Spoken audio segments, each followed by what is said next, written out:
Há exatos 200 anos, a família real fazia sua primeira parada no Brasil. A esquadra chegou à Bahia em janeiro, em uma fuga estratégica para escapar de Napoleão. Entre os filhos de Dom João e Dona Carlota Joaquina, estava um menino que se transformaria na principal figura do processo de independência do Brasil, Dom Pedro.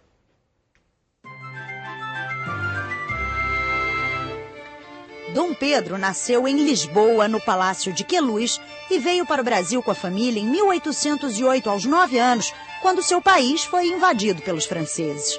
Foi no Rio de Janeiro que Dom Pedro passou sua juventude e ganhou fama de namorador. Alguns escritores dizem que era o menos feio dos Bourbon e Bragança, e ao invés de estudar, gostava de fazer passeios entre a fazenda de Santa Cruz e o Paço de São Cristóvão, onde vivia com o pai.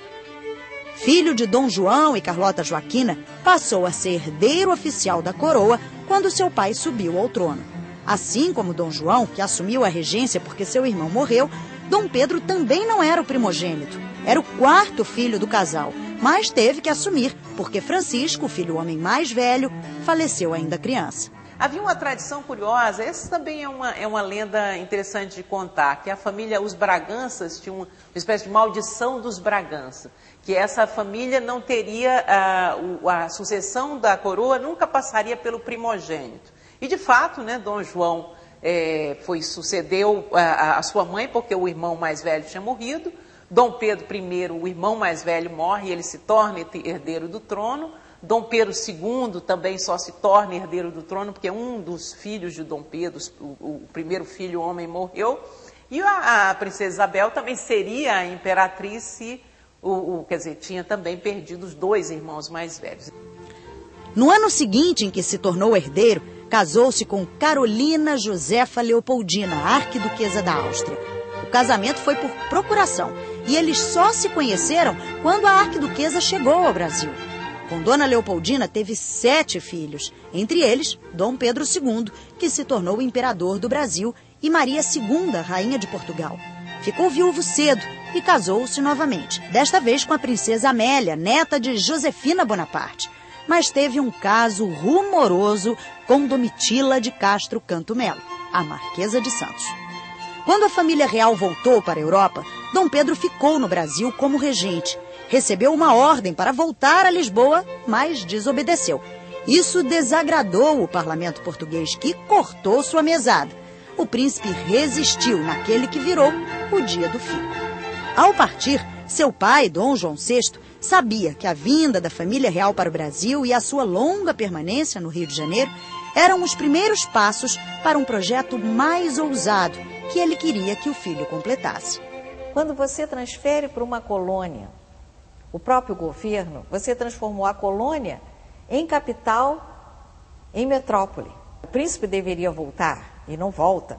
Depois há a morte da rainha, a aclamação. Então aquilo foi prolongando o período dele aqui.